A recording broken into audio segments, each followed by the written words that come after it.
Hey guys, welcome to Mr. Diagnosis. She was a little sleepy, so I was having a hard time keeping her awake for the time they said I needed to be feeding her. 5 minutes is what she would do. They wanted her to feed for 20 minutes to half an hour. And by the end of the day, Isabel starts looking a little yellow. It just looked like there was yellow dye, just like she was playing in paint. Doctors tell the Colmalots it is jaundice, a very common condition in a newborn, caused by elevated levels of a substance called bilirubin. It is easily remedied with exposure to sunlight. We were under instructions to keep her under an open window. Next day, Isabel doesn't seem to be any less yellow. When the results come back, the doctor is confused. Isabel's bilirubin levels haven't decreased at all. In fact, they've gotten higher. Isabel is rushed into the intensive care unit. If the newborn's bilirubin levels are too high for too long, she could suffer brain damage. They put her in an incubator and put these bright lights on her. These blue lights, and they put little sunglasses over her eyes to protect her eyes. The blue lights provide a high dose of UV rays that should help break down the bilirubins. After 2 days under the blue lights, she begins to get better, but not as quickly as the doctors were expecting. Her skin looked a funny color, kind of a greenish, grayish color.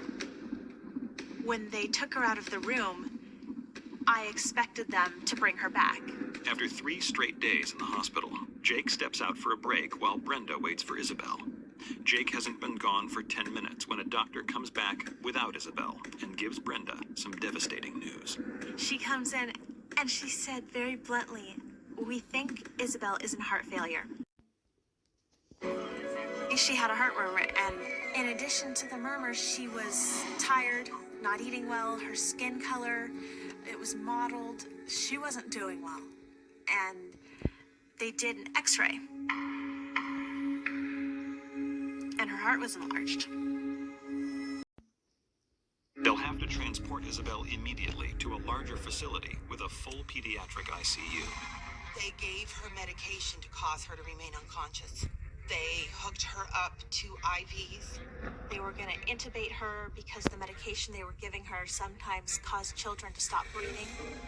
In the middle of all of this, Jake returns and can't believe what's happening. I was gone for maybe a half hour. And when I get back, my daughter's in an incubator, and she's got paramedics around her. I see a tube down her throat, and it was breathing for her. Isabel is quickly loaded into the ambulance, and her terrified family follows behind. Pediatric cardiologist actually came into Isabel's room, and the first thing he said was, "Good news, she's not in heart failure." That's great news. The doctors tell the Colmalots that Isabel has several small holes in the heart's wall, a condition known as ventricular septal defect. He said, but this is not entirely uncommon, and it's not fatal necessarily. These kind of holes may heal themselves in the first 6 months to first year of her life, and if not, at 1 year old, she can have surgery to repair the heart. Then the doctors give them the bad news. For some reason, Isabel has gone into shock. I wonder if it's brain A conditioning. life-threatening condition in which the circulatory system is unable to provide adequate blood and oxygen to the body, causing the vital organs to shut down. Though shock is usually caused by infection, Isabel's tests are coming back free of any disease. She was intubated. She had a line in her neck and a line in her thigh. She was artificially paralyzed. She was sedated. They took blood for tests. It was very, very difficult, and I know that it often is with babies. They have little veins. I know on one occasion they had to stick her over 30 times to get one IV line in her. Her condition looked like it was deteriorating quickly. Two things that were really, really concerning. The first thing is when I shine light into her eyes, they weren't reacting at all. And that's a bad sign. That tells us that maybe there is something wrong in her brain. And the second thing was she was very lethargic. She wasn't responding like a normal baby. And that prompted me to get an emergent CT scan of her head. And the scan reveals something surprising. There was a bright spot in the CT scan on her head. In Isabel's case, the bright spot was so small that we thought in terms of calcification. Brain calcifications I'm in not convinced infants as young as Isabel can be calcification. caused by many different things, but aren't themselves dangerous. Ordinarily, a baby with calcifications would be observed over time to see if they increase in number or size, but in Isabel's case, time is the one thing they don't have. Then, while Isabel is being prepped for an MRI, another round of blood tests come back that seem to reveal a clue. Isabel had a low steroid level called cortisol. Cortisol is a hormone that helps combat illness and stress. When cortisol levels are too low, even the slightest disturbance can be too hard to handle, and the body will go into severe shock. Dr. Polella immediately orders a cortisol drip for Isabel, which should counteract the shock. But now they have a new mystery to contend with. Why isn't her body producing enough cortisol in the first place? She was I think the white spots are missing parts of the brain.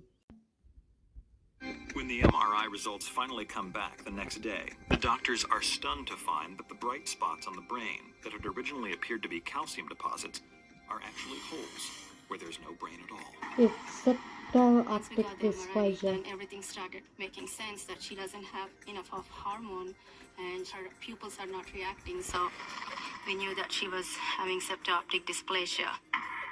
Septo-optic dysplasia is a catch-all term for a variety of developmental defects of the brain.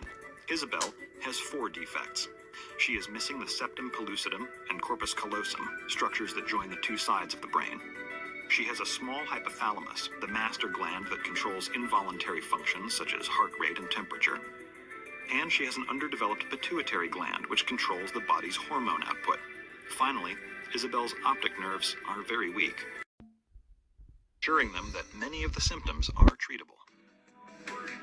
Started walking us through it, and I was told that even though the center part of her brain was missing, she would still think, operate, and function like a normal child. There are treatments for symptoms, for hormone deficiencies, for vision to try and stimulate as much as possible.